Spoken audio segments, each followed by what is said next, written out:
Hello friends, welcome to my channel Edufile. आज की इस वीडियो में हम लोग इलेक्ट्रोमैग्नेटिक फील्ड टेंसर के बारे में डिटेल में डिस्कस करने वाले हैं। साथ ही साथ हम लोग इसका फुल डेरिवेशन करेंगे और ये भी प्रूव करेंगे कि इलेक्ट्रोमैग्नेटिक फील्ड टेंसर जो होता है वो एक एंटी सिमेट्रिक टेंसर होता है। तो इलेक्ट्रोमैग्नेटिक फील्ड टेंसर होता क्या है? ये एक मैथमेटिकल ऑब्जेक्ट होता है जिससे हम लोग इलेक्ट्रोमैग्नेटिक फील्ड, अब इलेक्ट्रोमैग्नेटिक फील्ड मतलब इलेक्ट्रोमैग्नेटिक फील्ड का मतलब electric field and magnetic field, उसको हम लोग डिफाइन कर सकते हैं स्पेस टाइम में। तो ये एक ऐसा टेंसर होता है, ऐसा मैथमेटिकल ऑब्जेक्ट होता है जिससे हम ईएम फील्ड को डिफाइन कर सकते हैं। किसमें? स्पेस टाइम में। स्पेस टाइम मतलब, स्पेस टाइम का मतलब ये होता है कि एक्स वाई जेड आपका कोऑर्डिनेट हो गया और टाइम जो होता है वो भी हम एक एक्सिस की तरह लेते हैं। यानी कि हमारे पास कितने डायमेंशन होते हैं? 4 डायमेंशन होते हैं। तो इसीलिए इलेक्ट्रोमैग्नेटिक फील्ड टेंसर का जो फॉर्मुलेशन किया गया वो कब किया गया? जब 4 डायमेंशनल स्पेस के बारे में ऑलरेडी बता दिया गया था। कब? मिन्कोस्की के द्वारा। अब इसको भी हम लोग ऑलरेडी समझ चुके हैं प्रीवियस वीडियोस में कि 4 डायमेंशन स्पेस क्या होता है, मिन्कोस्की स्पेस क्या होता है। तो आपने जाना कि इलेक्ट्रोमैग्नेटिक फील्ड टेंसर कब आया? जब हमने 4 डायमेंशन स्पेस को डिफाइन किया। तो अब हम लोग डिस्कस करते हैं इलेक्ट्रोमैग्नेटिक फील्ड टेंसर मैथमेटिकल रूप में कैसा होता है। तो मैथमेटिकल रूप में हम लोग इसको एफ म्यू न्यू से डिनोट करते हैं। म्यू एंड न्यू यहाँ पे इंडेक्स में रहेगा, जो कि डिफाइन होता है F mu nu is equal to del A, ये है आपका mu, is equal to del X mu. ये सॉरी न्यू है आपका, मैं यहाँ पे लिख देता हूँ, this is your nu and this is your mu, ये आप थोड़ा याद रखिएगा। Minus del A mu divided by del X nu. तो ये है आपका इलेक्ट्रोमैग्नेटिक फील्ड टेंसर, वेयर यहाँ पे आपका जो म्यू और न्यू है वो 1 2 3 एंड 4 तक जाएगा यहाँ पे। अब इसको मैट्रिक्स फॉर्म में भी अभी हम लोग ड्राइव करने वाले हैं, तो वो कुछ इस तरीके से सॉल्व करने के बाद आएगा। तो ये होता है इलेक्ट्रोमैग्नेटिक फील्ड टेंसर। अब चलिए इस करते हैं इसका जल्दी से डेरिवेशन और समझते हैं इसको। तो हम लोग जानते हैं कि इलेक्ट्रिक और मैग्नेटिक फील्ड को हम लोग फाई एंड ए के टर्म में लिख सकते हैं। फाई मतलब होता है आपका स्केलर पोटेंशियल, ए होता है आपका वेक्टर पोटेंशियल, जो कि हम लोग ऑलरेडी डिस्कस कर चुके हैं।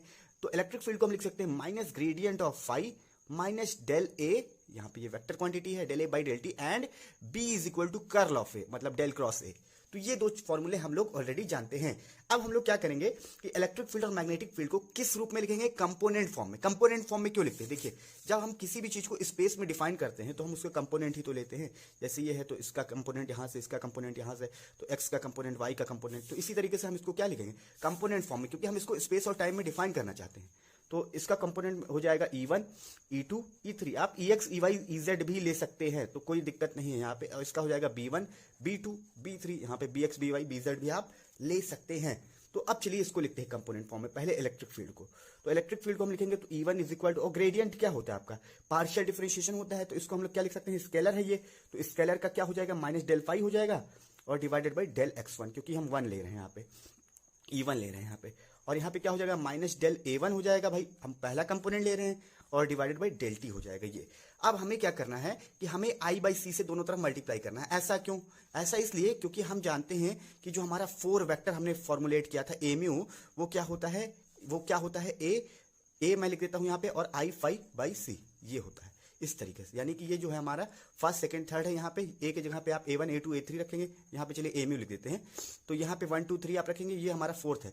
तो यानी कि आता है था A1 A2 A3 और ये होता था A4। भाई 4 वेक्टर ले रहे हैं ना इस तरीके से। तो इसीलिए यहाँ पे I बाई सी से हमें दोनों तरफ मल्टीप्लाई करना पड़ेगा। आप लोग प्रीवियस वीडियोस को जरूर चेक करें, इसको डिटेल में समझ लीजिए, लेकिन मैंने यहाँ पे आपको बताया। तो multiplied by I by C, multiply I by C both sides, both side. कोई ज्यादा इसमें टफ वाली बात नहीं है। तो इसलिए हम कर रहे हैं क्योंकि इसको हम 4 वेक्टर की तरह लिखना चाहते हैं, तो I बाई सी से मल्टीप्लाई करना पड़ेगा। तो यहाँ पे I बाई सी E1 हो जाएगा इज इक्वल टू, माइनस यहाँ पे क्या हो जाएगा भाई? माइनस यहाँ पे हो जाएगा डेल फाई, तो यहाँ पे हो जाएगा I फाई बाई सी, ऊपर हम मल्टीप्लाई कर दिया, and divided by del x1। और यहाँ पे क्या हो जाएगा? Del A1 by del T, तो यहाँ पे डेल A1 हो जाएगा, ठीक है। और यहाँ पे I और फाई डिवाइडेड बाई सी, और यहाँ पे डेल टी। तो इस तरीके से हमने इसको सिंपली लिख दिया है। तो अब हम लोग क्या करेंगे कि ये हमारा सॉल्व हो जाए, तो इसको हम लोग क्या करते हैं, थोड़ा सा, सॉरी यहाँ पे फाई नहीं रहेगा क्योंकि हम लोग किससे मल्टीप्लाई कर रहे हैं? I बाई सी से ओनली। तो यहाँ पे I बाई सी रहेगा, थोड़ा सा ध्यान देना है आपको। यहाँ पे फाई ऑलरेडी, तो I फाई बाई सी हो गया, और यहाँ पे हो जाएगा I बाई सी, तो डोंट वरी। अब इसको हम लोग लिखेंगे I C E1 is equal to, यहाँ पे क्या हो जाएगा आपका? ये जो होगा I फाई बाई सी जो होगा वो आपका A4 के बराबर होगा, देख सकते हैं यहाँ पे। तो minus del A4 by del x1 ये हो जाएगा। और यहाँ पे हम लोग क्या करेंगे कि इसको हम लोग लिख सकते हैं डेल A1, और यहाँ पे डेल I सी टी देखिए सी और टी आपका यहाँ पे आई को नीचे लाएंगे तो यहाँ पे प्लस आ जाएगा। सॉल्व करके आप देख सकते हैं कॉम्प्लेक्स नंबर है आई, मतलब आयोटा है आई, आप इसको सॉल्व करेंगे तो आपको ऐसा ही मिलेगा। तो ये हमारा कुछ इस तरीके से हो गया। और ICT जो होता है हमारा क्या होता था, ये हमारा होता था x4 चौथा डायमेंशन। हमारा पहला डायमेंशन x1 x2 x3 ये होता था, और ये चौथा डायमेंशन होता था ICT यानी x4। तो यहाँ पे x4 हम पुट करेंगे तो ICE1 इज इक्वल टू क्या हो जाएगा यहाँ पे minus del A4 divided by del x1 and plus यहाँ पे del A1 divided by del x4। इस तरीके से हमने इसको लिख दिया है। तो ये वेरी वेरी सिंपल है आपका। अब आप इसको क्या करिए, प्लस वाले को आगे लिख दीजिए, माइनस वाले को पीछे लिख दीजिए। तो हो जाएगा IC डिवाइडेड बाई E1 और यहाँ पे del A1 divided by del x4 and minus del A4 divided by del x1। और इसको हम लोग चलिए कह देते हैं इक्वेशन नंबर, चलिए कह देते हैं इसको इक्वेशन नंबर A, सिंपल। तो इस तरीके से हमने इसको लिखा है। अब सिमिलरली हम लोग क्या लिख सकते हैं, सिमिलरली हम लोग लिख सकते हैं E2 के लिए, भाई ये हमारा पहला कंपोनेंट है E1। अब E2 के लिए भी हम लोग सिमिलरली लिख सकते हैं। तो क्या हो जाएगा ICE2 इज इक्वल टू यहाँ पे हो जाएगा डेल A2, भाई यहाँ पे 1 था तो यहाँ पे 2 हो जाएगा, और यहाँ पे क्या हो जाएगा, यहाँ पे तो 4 का 4 ही रहेगा, ये चीज़ आप याद रखिएगा। और यहाँ पे क्या हो जाएगा, A4 था तो A4 है तो हमारा क्या हो जाएगा, यहाँ पे हो जाएगा हमारा A4 ही रहेगा, और यहाँ पे हो जाएगा डेल x2, ये आप याद रखिएगा। यहाँ 2 रहेगा तो यहाँ 4 रहेगा, सिंपल है। यहाँ 1, यहाँ 4। तो बहुत ही सिंपल है, आप इसको सॉल्व भी कर सकते हैं। इसको हम कह देते हैं इक्वेशन B। और आगे हम लोग लिख सकते हैं E3 के लिए, IC3 इज इक्वल टू क्या हो जाएगा, del A3 divided by del x4 minus del A4 divided by del x3। इसको हम कह देंगे इक्वेशन C। और इन तीनों को कलेक्टिवली हम कह देते हैं इक्वेशन 1। ये तीनों मतलब 1 का पार्ट है ABC ये। तो इस तरीके से हमने इसको लिखा है इलेक्ट्रिक फील्ड के कंपोनेंट को। अब हम मैग्नेटिक फील्ड के कंपोनेंट को लिखेंगे, बस हमारा सॉल्व हो जाएगा इलेक्ट्रोमैग्नेटिक फील्ड टेंसर। तो मैग्नेटिक फील्ड के कंपोनेंट को हम लोग इस इक्वेशन की हेल्प से लिखेंगे। इलेक्ट्रिक फील्ड के कंपोनेंट को हमने इस इक्वेशन की हेल्प से लिखा था। तो मैग्नेटिक फील्ड का कंपोनेंट हम जानते हैं B इज इक्वल टू होता है कर्ल ऑफ A, ये होता है। और इसको हम लोग किसके फॉर्म में लिख सकते हैं, मैट्रिक्स डिटरमिनेंट के फॉर्म में, I और यहाँ पे J और यहाँ पे K। आपने ऐसे लिखा होगा डिटरमिनेंट। क्रॉस प्रोडक्ट को हम लोग इस तरीके से लिखते थे, सॉल्व करते थे, तो इसको भी हम लोग ऐसे ही लिखेंगे। तो यहाँ पे डेल बाई डेल x1 हो जाएगा, भाई डेल का क्या होता है, del by del x1, del by del x2 और डेल बाई डेल x3, इस तरीके से। अब A को आप क्या लिख सकते हैं, A को लिखेंगे आप A1 A2 A3, A1 A2 and A3, इस तरीके से।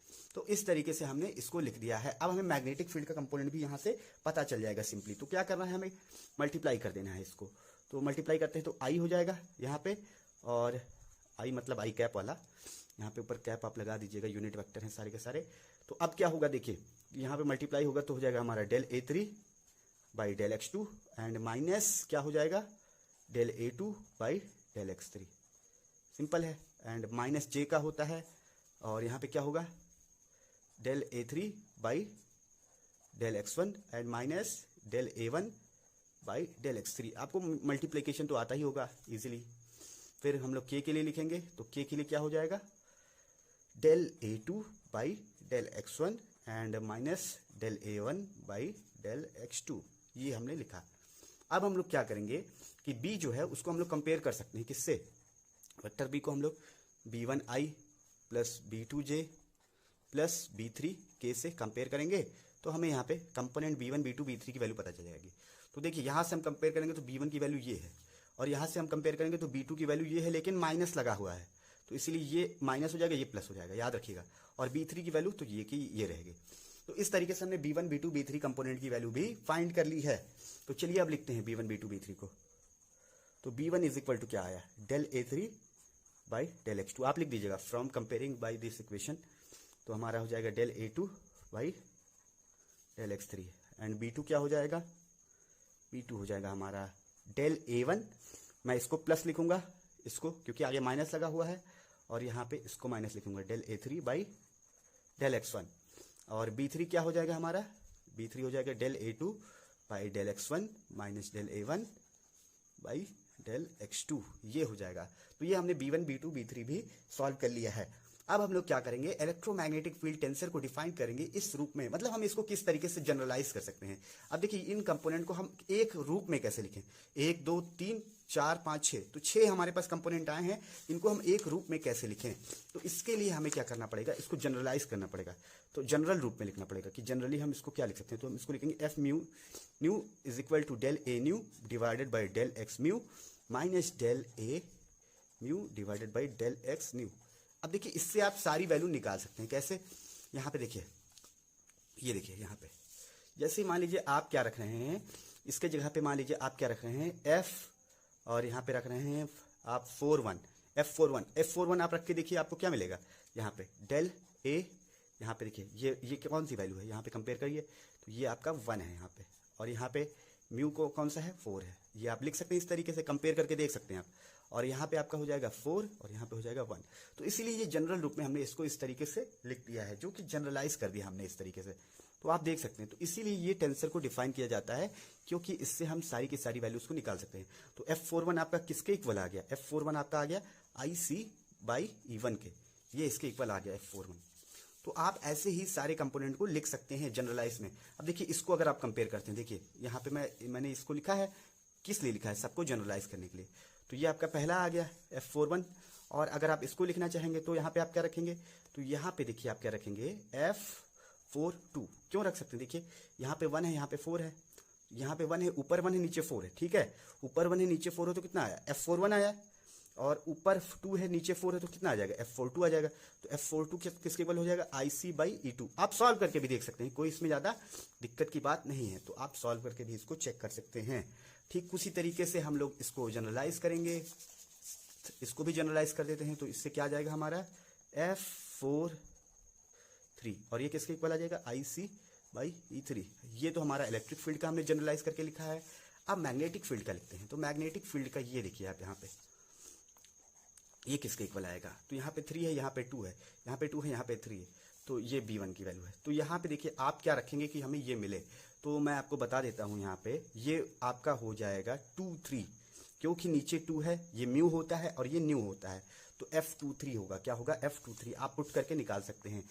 यहाँ पे देखिए जैसे ही आप F23 रखेंगे तो क्या हो जाएगा, यहाँ पे डेल A2 आ जाएगा ऊपर, और नीचे क्या आ जाएगा, सॉरी ऊपर आ जाएगा डेल A3, क्योंकि ये वाला पहले रहता है del X2 minus del X3 minus del A3 and divide by del X2। बहुत ही सिंपल है, इसको आप चेक कर सकते हैं। यहाँ पे थोड़ी जगह कम है, मैं यहाँ पे दिखा देता हूँ चेक करके कैसे करना है।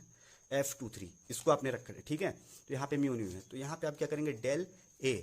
अब यहाँ पे आप लास्ट वाली वैल्यू को ऊपर रखेंगे, तो लास्ट वाली वैल्यू कौन सी, 3 है, और del X2 minus del A यहाँ पे आप रखिए, फिर यहाँ पे 3 है तो यहाँ पे 2, यहाँ पे 3, सिंपल सी बात है, क्रॉस में देख सकते हैं आ रहा है। तो आप देखिए मैग्नेटिक फील्ड वाली वैल्यू उसको यहाँ पे देखिए इसको, तो ये देखिए आ रहा है कि नहीं आ रहा है। तो आप F23 को क्या लिख सकते हैं, B1 लिख सकते हैं, क्या लिख सकते हैं, B1। तो F23 जो है हमारा वो किसके इक्वल आया, B1 के इक्वल आ गया है। तो ठीक उसी तरीके से हम लोग B2 के लिए भी लिख सकते हैं। B2 के लिए हम लोग क्या लिख सकते हैं, देखिए 1 3 ऊपर आ रहा है, तो 1 ऊपर आ रहा है तो इसका मतलब ये न्यू होगा, क्या होगा, न्यू, और ये हमारा क्या होगा, म्यू होगा, तो यानी कि 3 1 हो जाएगा। F31 किसके इक्वल आ जाएगा, B2 के। थोड़ा सा केयरफुल होकर आपको करना है। और B3 के लिए आपको क्या करना है, B3 के लिए देखिए F म्यू न्यू, तो म्यू हमारा नीचे होता है, तो यानी कि 1 हो जाएगा, और यहाँ पे क्या हो जाएगा हमारा 2 हो जाएगा, तो 1 2 हम लिख सकते हैं B3 को, बिल्कुल लिख सकते हैं। तो B3 को हम लिखेंगे F12। आप इसको सॉल्व भी कर सकते हैं इजीली, बहुत इजी है, लेकिन एग्जाम में हम सारे को सॉल्व नहीं करेंगे, हम जल्दी जल्दी लिखेंगे प्रैक्टिस से। तो प्रैक्टिस करिए आप, जल्दी जल्दी इसको लिखिए। अब हम लोग क्या करेंगे, ये तो हमारे पास आ गए हैं, अब हम क्या करेंगे, इसी इलेक्ट्रोमैग्नेटिक फील्ड टेंसर को मैट्रिक्स फॉर्म में लिख सकते हैं। किसके फॉर्म में लिखेंगे, मैट्रिक्स फॉर्म में।